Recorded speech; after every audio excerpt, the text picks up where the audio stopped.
of wine. Okay, let's let Heathen Dog. Are we ready for segment 1 now? We are. We got a few people watching. Let's get into segment 1. Let's talk about Riff's OCCs. I'm waiting for this. I'll put that over there. Bam. By the way, every new subscriber to the channel gets a free video game. Not Noro. So yeah, I don't have any of that up because it never seems to happen during this show. It happens during all the other shows or an hour after this one ends. I don't understand that. Hey, you know what? If you don't want a game, just say I don't want a game.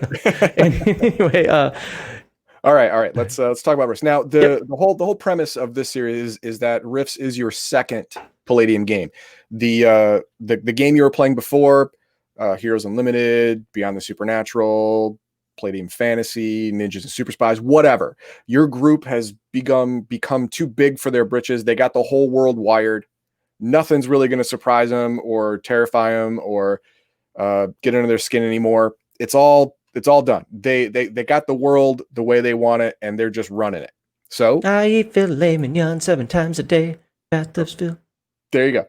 So you want to shake it up. Well, you move them to Rifts. Now they're a little fish in a big pond again because Rifts just got weird. All right. Basically, Rifts is the epitome of shit just got weird. So what happens when your old character goes into Rifts? Well, you can continue on in your old career, class, whatever. You can do that. Or if it's just not doing it for you anymore, there are a couple of classes that you can spec into Rift style. And one of the easiest ones is our first pick of the day, which is the Crazy. Go ahead and bring my... Oh, I have to do that? Bam, there we go. There we go. Okay. All right, so... What page is that on? The Men-at-Arms occupational character classes are the easiest to transition into when you get to Rifts. They are the easiest because it doesn't require any natural, magical, or psionic talent. All right, so you can just get right into it. And one of the easiest ones is, well, everyone's like, oh, juicer, you got to be a certain kind of crazy to like, oh, yeah, I don't want to live past 5 years anymore. It's fine. You know, according to Kevin, I always get his name wrong. Simbita. I hate getting people's names wrong. But anyway, according to him, he actually said in the Crazy OCC, right at the end of it, he says there are more juicers than crazies. Yes, because the juicer conversion is better. You become more of a superhuman, and it's easier. And usually, if you're outside the coalition states, it's cheaper. So it's the easier option, especially for if you want to. If you're a farmer, and you grew up as a farmer, your dad was a farmer, your dad's dad was a farmer. You don't want to be a farmer anymore. Somehow you sold all that. Yeah, you don't want to be a farmer anymore. You can go to one of these feudal kingdoms or non-coalition states and say, hey, I want to be a juicer. And they'll say, okay, well, if you serve us faithfully for 2 years, we'll pay for not only your juicer conversion, but we'll give you a stipend the entire time. Okay. And so they do it. And so the conversion ends up being free. Is there a Wild West Palladium game? There probably is. I don't have one. I don't have it. That was asked by a... Yeah, I saw it. Okay. Jonas. I don't have it, but there is Rift supplements about actually says the West, something in the West. There's for Texas and stuff like that to where... Yeah, but I don't think there's one directly Wild West. Is there? We went like through time and period like that period in Earth type. I don't think there. I don't think so. I could be wrong. But I don't have it. If it's out there, I don't. It's funny as we just went through that like a couple weeks ago. We looked at all the systems, and now I got so many in my head I can't remember. All right, so let's take a look at the Crazy. So just scroll down. Page 53. Page 50 what? 53 starting at the bottom. I'm not crazy. I just have holes in my head. Okay, we don't need to do that. All right, Crazy. Now, originally, at the end of the golden age of humanity, right before the Rifts, they were testing with cybernetic augmentation to bypass illnesses or damage to the brain, autism, TBIs, stuff like that. and they would implant cybernetic neural systems to bypass damaged parts of the brain, or to have these cybernetic systems function just like these damaged parts used to eliminate your affliction. Well, they found out they had side effects, and the side effects were really cool. Initially, anyway, the side effects were great. It gave you some psionic powers. It increased your physical attributes. People were faster, stronger, more resilient to damage. Didn't feel pain. Can you scroll down to that picture while you're talking about this? I think it's apropos. That's kind of scary looking, but sure. All right. So it ended up saying, hey, you know what? Yeah, this whole curing autism thing is great, but let's move over to here. This is cooler. So they perfected the MOM technology. I forget the acronym for that. I was just looking at it. Oh, you got it? MOM. Mind over matter. Mind over matter. There you go. Mind over matter conversion. And they perfected it for more and more military use. Now, they didn't understand the problems with it until later. Because the first group were absolutely they also degraded fat, or was it I don't think that's a term they used, but they absolutely went nutty, overly nutty. Yes. That might have been a little too much. Yeah, they had to dial in the implants after they found out the side effects, and they were never able to completely get rid of the side effects. The side effect, of course, they're called crazy. So what happened? They start going crazy. And the problem is that with all these cybernetic implants in your brain, all this neural hardware, your squishy little fleshy brain has trouble dealing with it after a while. Stress. Neural stress. We'll just say that. And so the more you advance in level, the more crazy you get. You have to roll on phobias. We'll get into that. But yeah, you become crazier and crazier as time goes on. So with the juicer, all of the bad crap is up front. You know that your lifespan went from, another 40 years to another 5 or so. And that's it. Sorry. Well, with the crazy, you don't know what's coming. You know it's not going to be great, but you don't know what's coming yet, because all of these insanities are randomly rolled. And so the reason I can handle them. I'll be fine. The reason I bring this up is because if you were a character in another Palladium system and you got rifted over here, maybe you just can't stand up to all of the dangers that are happening now around you. You were in Beyond the Supernatural. You didn't have any psychic powers. You were an investigator of some kind. You were in Palladium Fantasy, and you don't have any magic weapons and armor, spear, magic helmet, whatever. So your normal sword and normal plate mail don't mean dick in rifts, like at all. Nothing. You got garbage. Nothing to work with. Unlike your wizard and psychic buddies, they get the rifts amp. They step on rifts, boom, they're doing mega damage just out of the gate. They scale well. You, on the other hand, you and your ninja and super spies, like I'm a James Bond. I'm an excellent James Bond. I'm a level 12 commando. How's that mega damage treating you? Yeah, how's that Sig Sauer working for you? Oh shit, it's not. Oh, bummer. And so you get the crazy conversion. You are now a superhuman. You're faster. You're stronger. You have psychic powers now. By quite a bit. Yeah. Oh, yeah. By quite. We're going to get into that. You're stronger by quite a bit. Yeah. But there's a trade-off. We'll get into that. Okay. Look, no normal, no matter how skilled, no normal human is going to be able to compete with the crazy. No, not at all. A non-augmented human is not going to be able to handle a crazy at all. So these are the bonuses you get. And these are the bonuses you get right out of the gate after you get the surgery done. This is what happens to you. So you're a ninja and super spy. You're from After the Bomb. You're from Heroes Unlimited, and you're not a mutant or an experiment or anything like that. This is what happens to you.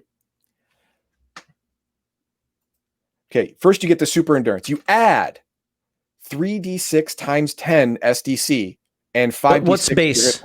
That is a lot. Normal SDC for a normal human being is 30.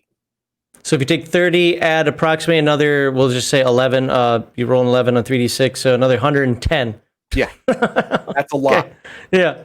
That is a lot. And an extra 5d6 hit points. Normally, the hit points you get your PE attribute, and then you get a d6 every level. This one is not only that, but you also just add 5d6 to the start. So you're kind of starting off as a 5th level character in terms of hit points. Yeah. And you can lift and carry twice as much as your strength normally allows. So you don't have superhuman strength, but the normal human strength you have is twice as effective. And you don't need to sleep for 3 days straight. You can go without sleep and have no minuses at all. Normally, you only need about 4 hours of sleep per day to function absolutely normally all the time. You can sustain that level of sleep forever, 4 hours a day.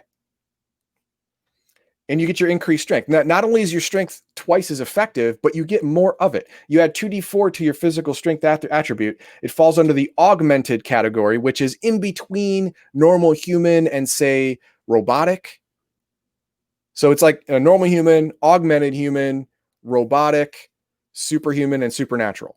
Those are the levels of strength in the which are basically just different carrying capacities and they're advantages. Different carrying capacities that they're when you get into superhuman and supernatural strength, you can actually do mega damage with punches and kicks and such. But mostly it is just especially in the first few levels, it's just carrying capacity. 10 times your strength attribute, 20 times, 30, 50, whatever. But you get 2d4 extra to strength. Now you also have a minimum. So a minimum of, oh my God, 19. Oh Jesus. Minimum of 19. That means even if for some reason you had a goddamn potato boy and your strength was 6, right? You go into Rifts, you're like, oh crap, this strength of 6 is now even worse. I am not scaling well here. I need some help. You become a crazy, and you add 2d4 to your strength. Let's say you rolled really crappy, only adds 3. That's 9. Great. I got this conversion. I got normal strength. No, your minimum is 19. That means anything lower, it's automatically bumped up to 19. And just remember, you roll 3d6 for your stats. Yes. There is a caveat in the Palladium system, but just to keep everything easy for people who understand, like Dungeons & Dragons and so forth. Normal augmented humans, when they're in character creation, all their stats are 3d6. All right. Increase speed. Add 4d6 to your speed attribute. Now, your speed attribute and the speed attribute in Palladium in general is just how fast you move. That's pretty much it. It doesn't affect anything else. It's how much distance you can cover in how much time. In a round, this is how much distance I can cover. So your speed attribute is just your raw running speed. That's it. And you're adding 4d6 to that. And you can leap 20 feet across and 15 feet high after a short run. You got a 15-foot vertical, man. That is no joke. And imagine if you take, what does everybody take in Palladium? Everybody takes gymnastics and acrobatics. Yep. God. So and boxing. And boxing, yeah, that's right. And boxing for that extra attack. Extra action, man. I want to know how every character, they all go to the same school of gymnastic, acrobatics, and boxing training before they came out with a little carbon copy machine. Now, for some systems, as a tangent, for some systems, I understand, like ninjas and super spies. Yes, you are taught in a training regiment type area. But that's what hand-to-hand expert and assassin and martial arts are for. You're not supposed to, everybody isn't supposed to have boxing. Well, now hang on. The really effective fighters have proficiency in more than one type of fighting. You can have karate, taekwondo, and jujitsu.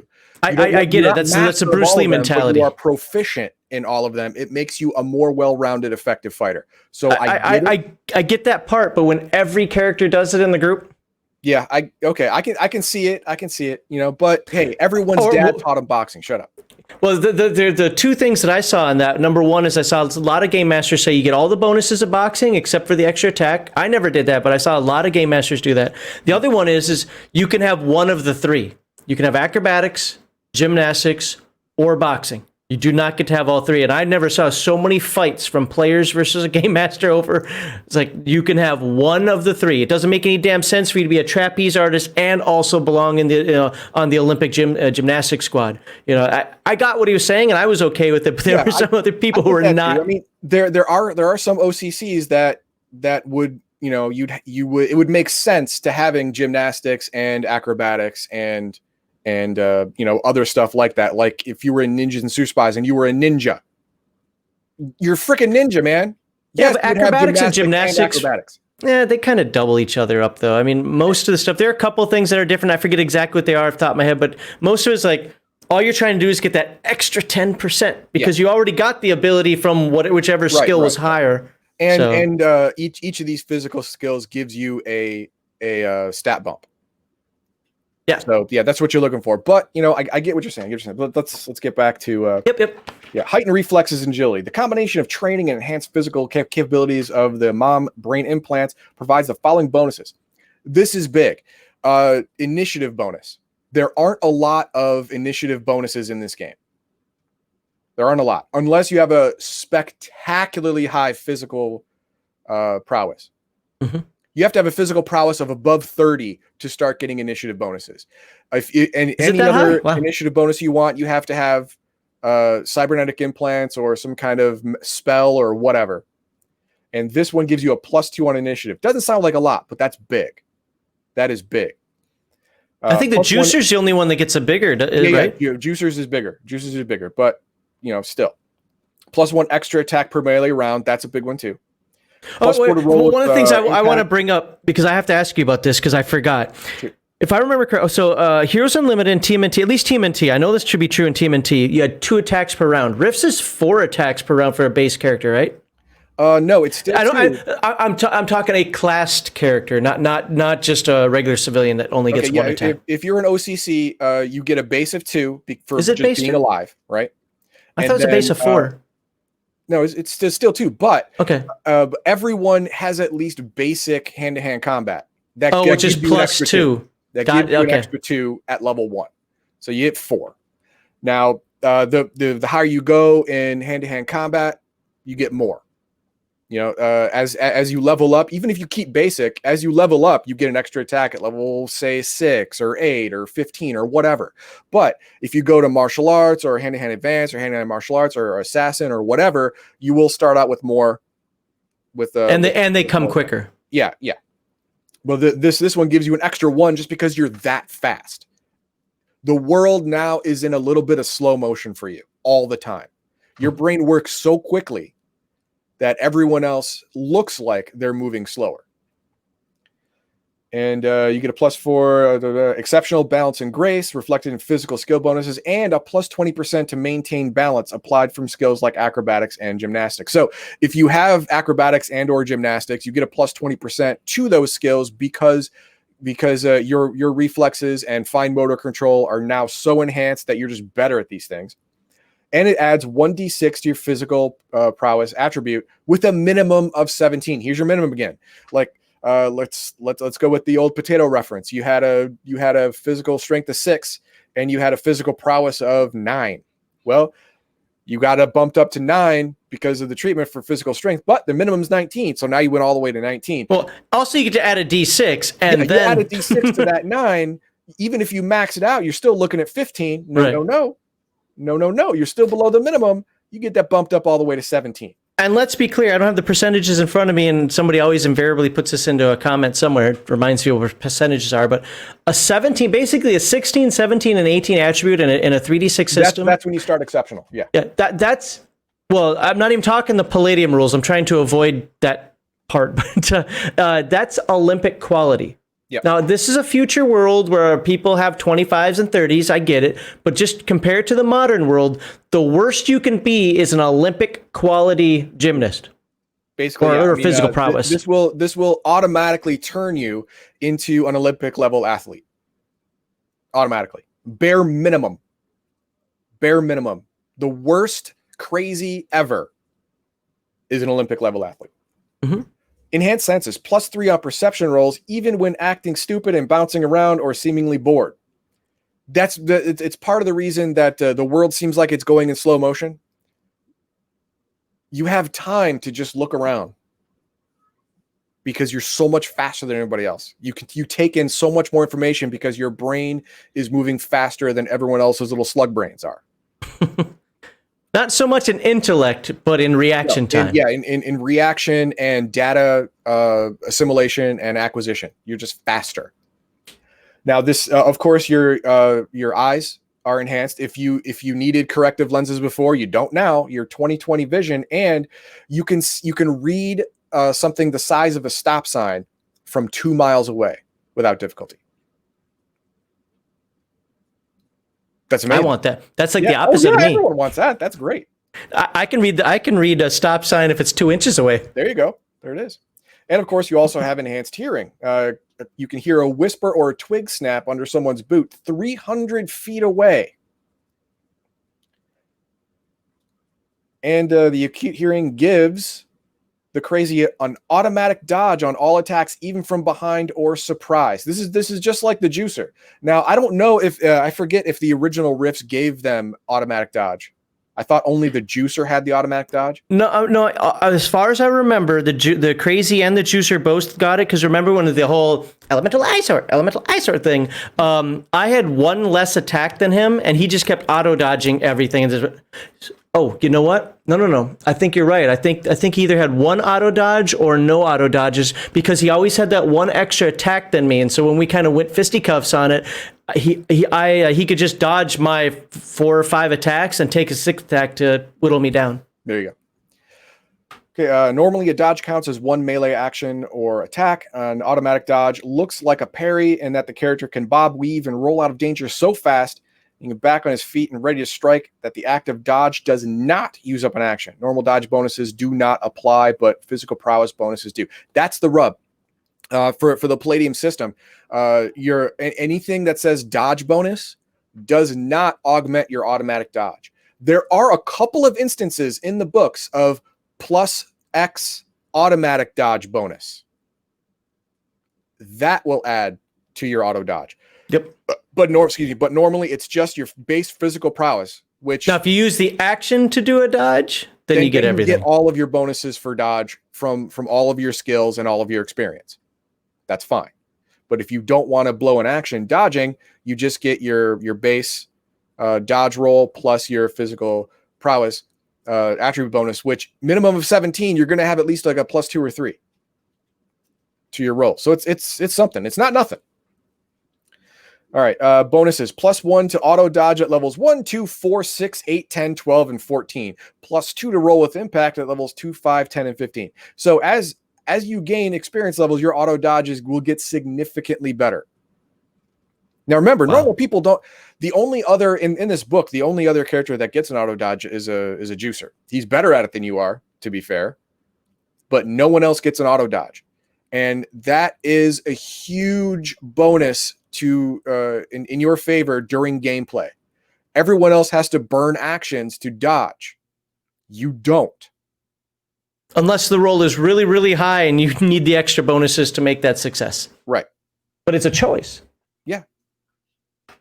And at the end of the round, the person who has 4 actions left is probably going to win. Yeah. Sorry. I learned that lesson. Yeah. And he only had 1 extra attack than me. That's it. Just 1. And that's all it took. And he was going to win. Yeah. An hour later, he had a hard time hurting me, but an hour later, he won. Yeah. I never did. All of your senses are enhanced as a Crazy. Smell, taste, touch, all of it. You get bonuses to recognizing people by smell. You get bonuses to detect poison because you can taste the chemical in the food before you take enough of it for it to actually affect you. Enhanced sense of touch. It adds bonus to all skills that require a delicate touch, like say lock picking, demolitions, stuff like that. Pickpockets. You get bonuses. Saving throw bonuses. +2 to save versus psionic and possession because you got hardware in your brain. +6 to save versus all forms of mind control because you have hardware in your brain. And +4 to save versus toxic gases, poisons, drugs, and disease because this hardware in your brain is amping your body. I mean, it says it from the beginning that it's helping you regenerate and heal and so forth. Yes. And this is where we get into that, the Crazy's bioregeneration. Now, this isn't, it's similar to the psionic power of bioregeneration, but standalone different enough to where it needed its own, explanation. A little different than the psionic power, although related, the Crazy must stop and slip into a meditative trance. While in this trance, he is completely helpless and cannot move or take any action. All of his concentration is being focused on the accelerated biofeedback program that will restore 2d6 hit points and 3d6 SDC, stop all bleeding, close all wounds within 2d4 minutes. An extended period of Crazy bioregeneration over a period of 6 hours will restore all SDC and an additional 46 hit points. Now, usually you get a certain amount of hit points per day of normal healing. You get more if you're under professional treatment, and a certain amount of SDC per day. This one is after a few hours, you get all your SDC back, and you get a crap ton. Well, for normal people, 46 is a crap ton of hit points. For you, probably not so much. But you get a good chunk of your hit points back just for doing nothing. Now, if you're also being professionally treated on top of that, well, you probably get even more. Sheris looked at the old book. Yeah, I popped it on the screen while you're talking. Yep. Well, it's funny because I don't know about the subtle changes in this game because, I played it years ago. And by the way, I pick up my book tomorrow. I got the message that it's at the post office. Okay. But so far, when I've read through the character classes, not knowing the originals, sure, I feel like some of these classes, like this one, I don't want to say are more capable, but how do I say it? The way I have it in my head is that they're more able to take on mega damage targets, like the auto dodge here now, and some of the other ones that may have been combat oriented but not fully, geeked out like this, are a little bit more able to take on mega damage creatures, and the ones that aren't in the other class, like the scholar classes, they were given more skills. At least I feel that they were. I could be wrong in that, but it just seemed like they were given a lot more outside the box thinking. Yes, no? I can see that, yeah. Okay, it's just like I don't know all the changes, but I will also still say that based on the knowledge I have of this game, of playing it a few times in the past, is that so far the OCCs still feel like they're the OCCs I remember. Only somebody like you with a lot of knowledge can tell me no, I'm right, or yes, I'm right, no, I'm wrong on that. But that's just how I felt. I get it. No, I follow you on that one. That's what I love about the Palladium system. Here are the rules, and here's how to break the rules. Yeah, there you go. Basically. Okay, and also all Crazies get their brains activated, and they get minor psionics. You select 3 psionic powers from either the physical sensitive, the psychic sensitive, or psychic physical category, excluding astral projection, ectoplasm, object reading, telekinesis. So those are really, really tailored towards specific classes that already exist. Yes, and you don't get any super psionics, anything like that, because those again are for the more psychic specialized. This is just like icing on a cake type thing. And then here's the rub. Suffers from delusion and insanity. 2nd level, you have to roll once on the phobia table. 3rd level, you roll on the affective disorder table. At 4th level, you roll on the random crazy insanities table. Later on in this book, we'll look at that because that's bananas. And then at 6th level, you roll on the obsession. 8th level, you get another phobia. 10th level, you get a neuroses. 12th level, you get a psychosis, and at 14th level, you get a random insanity. I want to play a 14th level Crazy just to see how to roleplay all of that, just to have it all come together. Hey, real quickly, I'm sorry, I got a tangent. We're having some pretty big thunder out here, and anytime a drop of rain hits, I lose power. So it's possible that I do get ejected from this live stream. So I just wanted to put that out there in case it does happen. Copy that. Okay. Now, the problem with the Crazy, obviously, is he goes crazy. But starting off as a higher level Crazy is definitely not advised because you need time to be able to role play each of these insanities. That's why they happen at the level progression, because you've been playing long enough. You got that insanity down in your role play. You've got it down, and now you get a new one. This is one of the few games that I would say, and I'm talking the Palladium system as a whole, and I know somebody experienced out there is going to completely argue with me, and I get it, but my opinion, as somebody who's played a bunch of the other Palladium games, I have never liked the idea of coming into this game starting at, say, 5th level. First of all, it's unnecessary. Mhm. It's not like D&D. I can't compare the two because they're just not similar at all. This is the type of game that there's nothing wrong with coming in and starting even what you'd consider a high-powered superhero game at 1st level, because you're already almost all superheroes anyway of some sort. Yeah. So it's not just this OCC, but this is a perfect example, and Heathen Dog's absolutely right. This, I would not want to play. I'd love to play a 14th level Crazy, but not starting at 14th level. No. Now, the way the Palladium OCCs work, you're very right on that. That the difference in power between a 1st level of an OCC and a 15th level in an OCC is noticeable, but it's not vast. Unlike many other games, the difference between max level and min level characters is a chasm. Yes. The big thing here would be the number of attacks, I think. Yeah, because the percentages aren't going to matter. Yeah, if ISP, PSP, yeah. Yeah, ISP and PPE. PPE, sorry. Yeah, it is. That is the big but the difference between the starting level 1 and the starting level 15 is not huge across the board like it is for other games. It's not insta win. Yeah. I mean, for example, like let's say power levels 1 to 10. In D&D, 1st level character, you're power level 1. You're crap. You can be killed by a house cat. And you're level 20. That you're never going to be killed by a house cat now, and the difference is huge. Now in Palladium, everyone starts out at a 7. You're level 1. You're at a 7 power level. Going to level 15, you're now at that 10. The 15 is going to obviously, and I'm not talking gear or anything, just stat bonus wise, is still going to have the advantage. Yes. But it's doable. Yeah, you're right. The advantage is clear. The 15th level guy in a fight's probably going to win. I mean, I wouldn't put money on anyone else, but the difference is not huge. Noticeable, but not huge.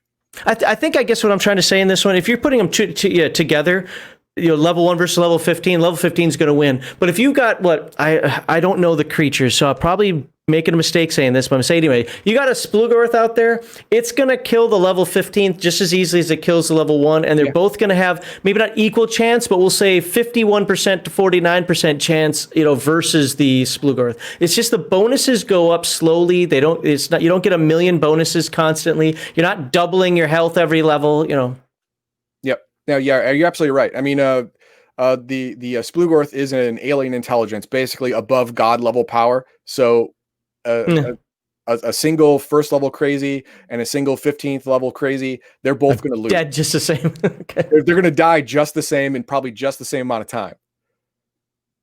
But it doesn't really matter because there's not a huge difference in their power gap. Okay, so we go to the stats. There's no alignment requirement because and anyone can get implants. Doesn't matter. There's no attribute requirement because you get bumped up to the minimums. I love the race limitation. Race limitation. The mom process has been designed for humans, but it will work on ogres. DBs and other races can try getting the mom implants. There's an 80% likelihood that the character is accidentally lobotomized. Whoops. Oops. Roll up a new character. So yeah. If you're from, say, Palladium Fantasy and you're a Wolfen, I don't recommend it. Oh, but Max wants that. Sorry. 80% chance of that chute not opening when you jump out of the plane. Pass. Pass on that one, thanks. The rare successes on non-humans do not induce psionic abilities and cause 1 extra insanity immediately and another insanity at levels 4, 8, and 10. Oh, you get even more crazy. Woohoo! Oh, can I play a crazy ogre? Oh, let me play a crazy ogre. And just like all implants, they do not work on supernatural beings or creatures. Well, no, they can work on creatures and magic, but you lose your magic. But definitely not on supernatural beings. Doesn't work at all. Now, this is what you were talking about earlier, and I want to address it. Okay. For the Rifts OCCs, for Palladium OCCs in general, everyone gets the same skills. Mm-hmm. Okay, the same OCC skills. If you are a Crazy, you get these skills. All of you do. All of them. Every single crazy has these skills. Now, I understand people saying, "Hey, how is that possible? There's no crazy school, crazy university. They're all Well, crazies are put through." Kind of is. I mean, at the beginning, it says in here, where the hell is it? They are trained as warriors, schooled in the arts of combat and athletics. Then they are augmented through the implantation of tiny electromagnetic devices in the brain. That doesn't guarantee that they went to a college, but yeah. But if everyone got the crazy conversion in, say, Ishpeming, then everyone would go to the same crazy combat training orientation class before you get your implants. But you can get it from other places in the world, but you still have to get these same skills. Yeah, that was one of the limitations. As somebody who's played other Palladium games, it is one of the turnoffs, maybe not turnoffs. It's one of the things that I'm kind of like, about when it comes to Rifts, is I actually find the OCCs to be even more closed than the OCCs from the old Robotech game. I do kind of feel that way, not because I don't like it, but because it seems to be a departure from some of the other Palladium games. Real quickly, sorry to sidetrack here, but people are talking in chat about the alignment system. The alignment system is way different. Yeah, crazies have a special little phobia table all for them, and we're going to. But the alignment system in Palladium is also, there's no lawful good. It's what, scrupulous, unscrupulous, unprincipled, aberrant, diabolic, stuff like yeah. So we may touch on that too, but that's not what I want to focus on. Fair. Anyway, I like the OCCs this way because it gives you variation later on in your secondary skills and in your other skills. So you can have your own deal, right? I mean, select 7 skills at level 1. So I agree with you.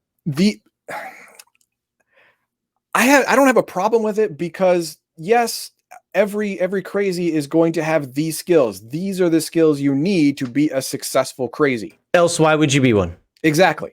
You'd be something else. Mm-hmm. So I don't have There are a lot of character classes in this damn game. A lot. And we're not even talking the world books. So believe me, if you don't like this build, you'll find a character class that's for you. Right. And then you have the OCC related skills. They select 7 other skills at level 1. Plus 2 additional skills every levels 3, 6, 9, and 12. All new skills start at level 1 proficiency. Now, you get to choose any of these. 7 of them. Any of these. Okay, and then after you do that, you get secondary skills. You get the main crux skills about secondary skills is they don't typically get the bonus other than your IQ bonus. Yeah, the reason being is because these are outside of your basic training. These are outside of your crazy training. Like you were talking about Crazy University before you get your implants. Northern Crazy University, it's on the screen. There you go. Northern Crazy University. These are the electives you got that weren't part of your core curriculum. So they weren't focused on. You had to do your own training in this area for the most part. And you get an additional 1 every levels 2, 4, 8, and 12. So there's a lot of customization you can do. I mean, already you can have 6 and 7. Yeah, you can have 13 skills that are not part of the every crazy has these skills. Does Rifts use like the Heroes Unlimited thing or TMT thing where there are like OCC skills and their secondary skills? Like some of the OCC skills cannot be picked as secondary skills, or is it just one list? It's just one list, but in Heroes Unlimited, there's education level. Right. The number of the number of skills and stuff you get is based on your education level. Now, the reason Rifts doesn't have that is because there's no universities here. There's no structure. Fair enough. It's frontier shit. Like if you learned to be a man-at-arms or you learned to be a ley line walker, you learned it from another ley line walker or another man-at-arms. There is no regimented training system, so skills have to be handled differently. It's more like passed down information. Gotcha. Rather than structured learning.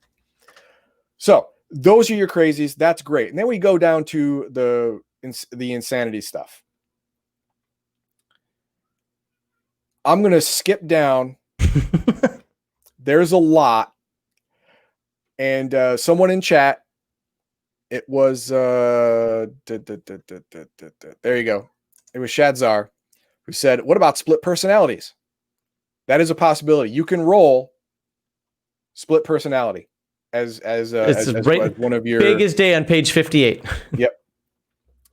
The Crazy has 2 or more distinct personalities. Each of these different personalities manifest themselves as a completely different person with different alignments, dispositions, attitudes, and beliefs. This is a much more complex character and will require rolling on several tables and some serious role playing on the part of the player. That's no joke, because you're I love that it says it there. Yeah, you are a second character. Now, the only similarity is that you all have the same skills, because you all have the same knowledge that you're drawing from, because you live in the same brain.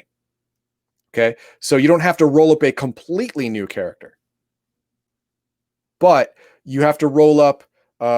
You'll have a different alignment. You will have bonuses or minuses to your skills. There are some personalities here. Let's just the normal kid. You roll up a personality, and you have to roll. How many separate personalities do you have? 2, 3, 4, 5, or 6? Jesus Christ. And who is the dominant personality? You may no longer be the dominant personality. Get that in your melon. Oh, by the way, all the game masters I ever played with where I saw this in action only ever allowed 2 personalities. Yeah, because it gets shitty weird real fast. Yeah. Right. So like, you may no longer be the dominant personality. Your original character may no longer be the dominant personality. That's possible. That's hard to wrap your head around, but you might have to get around that. And who are these other personalities? You have to roll alignments randomly. You could be principled. You could be the paladin of rifts. Yep. Your alternate personality is diabolical evil, which is the chaotic evil of just awful. And he will undo, or she could be a girl. You don't know. Undo all of your good works real fast. And then you roll your personality's main trait. Despondent, coward, pacifist. Let's look at normal kid. Very mundane, innocent, bumbling, nerd-like teenager who knows nothing about being a crazy or a warrior. He's friendly but shy, totally bewildered about combat and monsters, no recollection of his other personalities or acute abilities. Penalties. Cannot tap his extraordinary crazy bonuses, physical skills, or combat training. Has 2 attacks per melee. That's it. That's the base. Well, that's nice. Otherwise thinks and acts as if you were a normal teenager. All physical attributes at 12, SDC at 20, and only the most basic and common of skills are available at the base level proficiency.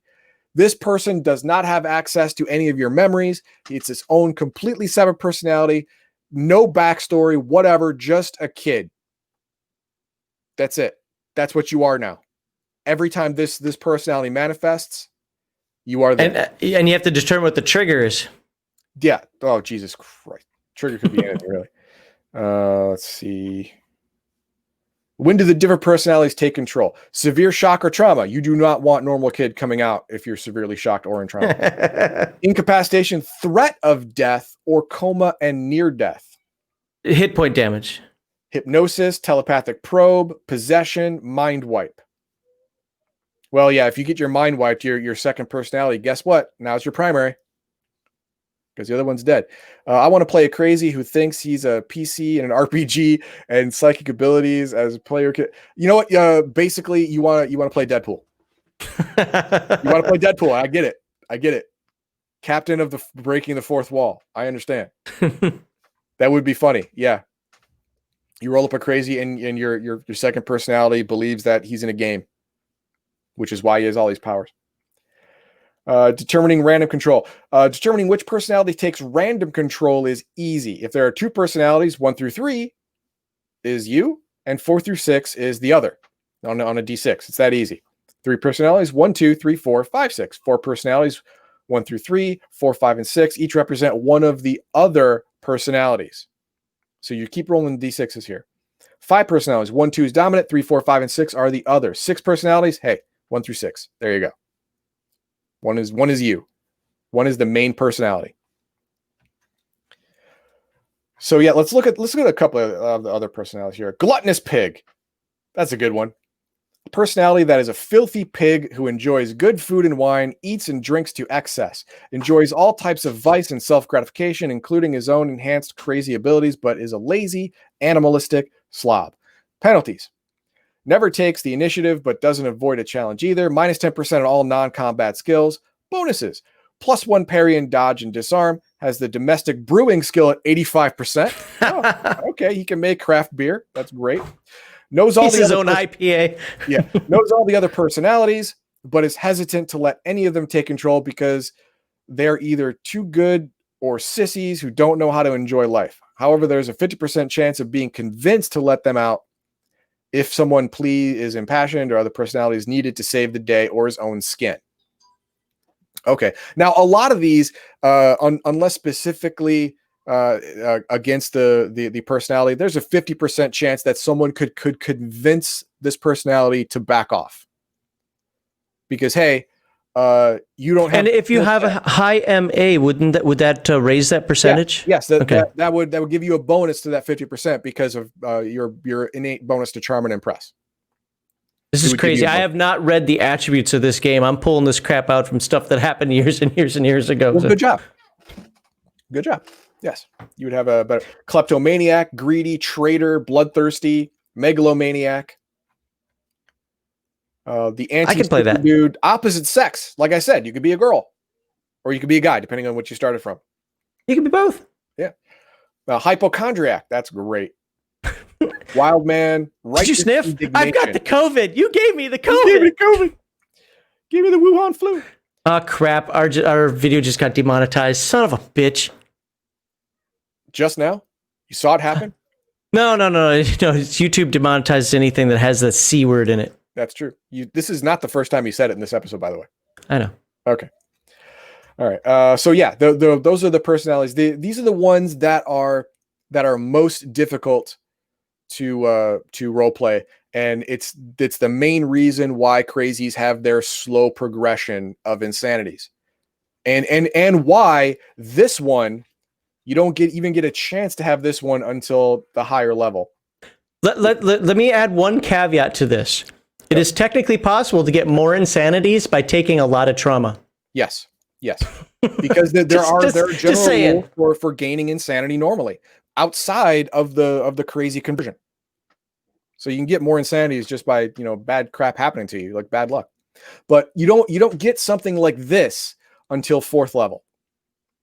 Something as hard to role play as multiple personalities. You don't get that until 4th level. You've been playing this character a long time. You got the crazy idea down, and then they throw this big one at you, but you can handle it now.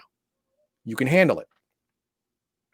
Now, at 2nd level, it's a phobia. It's pretty easy. Phobias are dumb. Like you have a fear. A phobia is an irrational fear that can't be completely suppressed. It's usually something pretty specific, so it's not game breaking. Spiders, dragons, the dark, whatever. It's a specific thing, and you learn to role play around it or role play through it or whatever. It's not that hard. They get progressively harder as you go up in level. 3rd level is an affective disorder, which it's unlike a fear, it's much harder to role play. And then you get the 4th level, the special crazies only roles. You've been playing this long enough. Now it's time to really amp up the assitude, and that's what they do.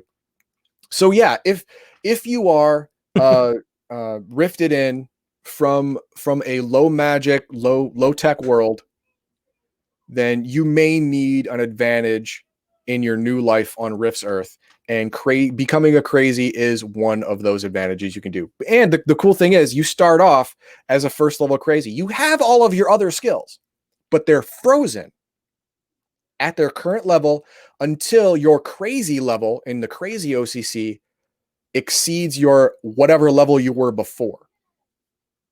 Now, in this instance, you were a high. In this instance, for the purposes of these scenarios, you were a high level at what you were before, high level summoner, or high level wizard, or high level hero, or whatever, and you came over to Rifts. So, you may want to just continue on with your class if it's good enough, but some of them just aren't. You were a high level commando. It does not scale well in Rifts. More like dual classing, Shedzer. It's like multi. It's dual classing. Yes, Shadzar. It is exactly dual classing. That's what it is. Yeah. Oh, he corrected himself. Yeah, your old level freezes until your new level surpasses it, and then your skills start amping up again. Two questions for you. Well, two things for you, actually. Sure. First of all, what's a TW Ultra Crazy? I know it says South America 2. See, Rift's World Book 9, South America 2, with its TW Ultra Crazy OCC. I mean, seriously, this is hard enough to play as it is. TW is Techno Wizard. So it's not just technological implants. You also have magical implants as well. See, scope creep, Palladium's biggest problem, Palladium, but especially Rift's biggest problem is, well, I guess, I don't know, scope creep or power creep. Maybe I should say power creep, because they keep the scope within the world or the country or whatever that you're in. But it's one hell of a problem with power creep. It really does. Also, if you don't mind, I would like to quickly go through this game designer's secret, because I really found this informative. Not so much new, but I liked it. Do you mind? Go ahead. Okay, so game designer's secret, that's on the bottom of page, or I guess middle page 56 if you want to show it. One of the running themes throughout Rifts is human augmentation and what people will do to themselves to attain their goals. In this case, it is messing around with your brain and risking insanity to be superhuman. Crazies and juicers were two of my early concepts. By the way, this is Kevin Simbita, whatever the hell his name is, just saying this. Crazies and Juicers were two of my early concepts and are among my favorite characters. And I really think that outside the Glitter Boy, they're probably two of the most iconic ones. Would you disagree with that? Or no, I would not disagree at all. Especially Juicer. Juicer. They are iconic to Rifts. Yep. I see the flamboyant and zany Crazies as equal part deadly assassin, daredevil, warrior, acrobat, and clown. And to this day, I don't think I've ever been in a game where one wasn't played that way. So good job in describing it so that people play within your vision. Mm-hmm. They have their serious side, but they tend to be boisterous and mischievous, mainly because their implants make them hyper. Consequently, they're always looking for something to do. And when not fighting, they clown around and cause mischief to amuse themselves. Perfect elemental eyesore thing. I know nobody out there gets a reference. Those people who are in the group like Sheris and Garthon, Heath and Dog, they probably remember the whole elemental eyesore. I also see Crazies as a contrast to the Juicer. Now, I saw this from players, and this is, I actually kind of want to talk about this a little bit. I saw this from players, and there were so many complaints about how the Juicer was so much more powerful than a Crazy. I wouldn't say, so much more powerful, but the Juicer is definitely, as we'll see in a second, more powerful than the Crazy. Yes. Like, it just is. It gets bigger bonuses. It gets bigger, pretty much everything. Yeah. But there's a contrast to that, as you'll see in a second. I also see Crazies as a contrast to the Juicer, who is more somber and serious character. That I never got. Most of the Juicers that I played with were like rageaholics. Yeah, let's go. They were like Crazies without being insane crazy. Does that make sense? They were it does. Like, I'm gonna fucking die anyway. Let's just go take care of this. Let's just go knock. Whatever. I got. They're always almost on the crazy side. So I actually liked reading this here. Like, no. The Juicer is a little bit more somber. This person knows he's gonna die in 5 years. So there's either some vendetta he or she's out to go take care of, or it's just psycho kind of already. It's like, fuck it, my life isn't worth shit. Let's go out with a blaze of glory. Yeah. But there's also the whole farmer thing I was talking about. It was the only way to get out of his life. It was the only way to raise his status in the world. Absolutely a deal with the devil, though, that you're not happy about when you know you're gonna be dead in 5 years. With the somber Juicer, I don't agree with it until after the second year of being a Juicer, because after the second year of being a Juicer, the chances of you successfully detoxing and saving your life go down dramatically. Yeah, but I don't think Juicers go into this with the, if I don't want to say if properly role played, but the theory behind the Juicer. Remember, and I'm taking this from the game designer's aspect. Now, this doesn't mean the game designer's always right. Everybody plays the game within their world the way they want to. I get that. I'm just saying I liked seeing this because this is kind of how I always saw them. Good to know that I was at least on the side of the designer. The Crazy, I've never seen an issue with somebody playing a Crazy the way the Crazy's written. The Juicer, on the other hand, just reading this is like, that makes perfect sense. And that's the way I always kind of thought. You're going to die in 5 years. You're a fireball. You're just like, fuck it, let's do it. But anyway, sorry, go on. The reason I say after the 2-year mark is because think of it like you're taking your life for a joyride. Mm-hmm. Okay. And at the end of that joyride, you're gonna wreck this car. You're gonna fucking wreck it. That's what's gonna happen. But in the beginning part of your joyride, all you are is having fun. At the 2-year mark, you realize subconsciously that now all you can think about is that impending wall. Because now it's super real. In the first 2 years, at the beginning of your joyride, you're back of your mind, you're like, oh, I could just detox if I want to live. I could just detox. I got like an 80% chance to live. That goddamn parachute's going to open. It's going to be great. But at the end of that 2 years, now you're like, uh-oh, that parachute might not open anymore. So starting to become somber at that point makes a lot of sense. Right. Because now it's becoming real. The initial part of the joyride is over, and now you see the wall in your future. And you're going to fucking wreck it. You're going to wreck your life. It's going to be horrible. A Crazy that has multiple personalities that get into a prank war with each other. That is entirely possible. That is entirely possible. Think of Dr. Jekyll and Mr. Hyde if Mr. Hyde was a Deadpool prankster douchebag. Yeah, there you go. Yeah, and when you switch back to your personality, he's left like, caltrops in your bathroom, whatever, like haha, funny stuff like that. There's bullshit like that. That's entirely possible, and that'd be awesome to role play. That would be awesome to role play. I would love that. All right, I'm gonna finish this up here. So getting juiced is a death sentence. So not only do they dwell on their mortality, but their time is limited. That means juicers have to work at getting their goals accomplished before time runs out on them. Ironically, the crazies are also tragic figures, sacrificing their sanity for power. They too have a limited amount of time before they get so loony, that they get themselves killed or forget their original purpose in life. That'd be funny. Most crazies use humor and wild antics to cover up their fears and to conceal their progressive loss of self-control and sanity. And I thought that was a very good point. Yeah, you saw it in the character class description, but conceal their progressive loss of self-control and sanity. Coping mechanism, yeah. Exactly. I also see crazies as seeing themselves as rivals to juicers. Every goddamn game I was ever in, the juicer and the crazy had tried to fight each other. And guess who won every time? Juicer. Yes. Consequently, they like to tease, pester, annoy, challenge, and compete with juicers to prove they are better. Unfortunately, juicers are just a tad superior. So 9 times out of 10, the crazy comes in second. Not that it stops the crazy from trying over and over again. But they are the definition of crazy. So there you go. Right. Definition of insanity. There you go. Yeah. I like that 3-paragraph write-up. I really did. He's got these all over the place in this updated book, but I really like that write-up because I don't know. I like it when whether it's a design. Yeah, I'd say the designer because that's the best place for it to come from. Puts notes in there like this is my intent. Yeah. Yep. Yeah. Okay. That's great. You are correct. That is great.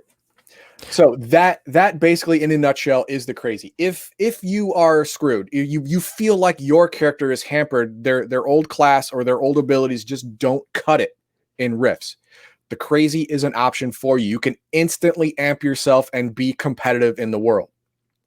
And not screw your life over. Too bad. Like the juicer. I mean, there are others, sure, you could become a full conversion Borg, but I can't picture somebody from Palladium Fantasy doing that though. Yeah. I don't see someone from Palladium Fantasy deciding to put their brain and spinal cord in a giant robot. I don't see it happening.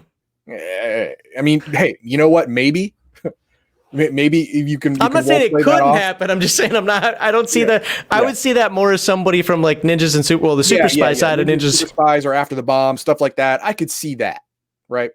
But someone from Beyond the Supernatural, Nightbane, Palladium Fantasies, stuff like no, probably not. Because that's not a very technological type deal. I would see the Palladium Fantasy. Well, there's a bunch. I mean, any of the magic classes would be, obviously doable. But like Cyber Knight, sure, for a paladin specifically. I mean, I could Dog Pack for a ranger. Well, or not Dog Pack. What's the one that the human one?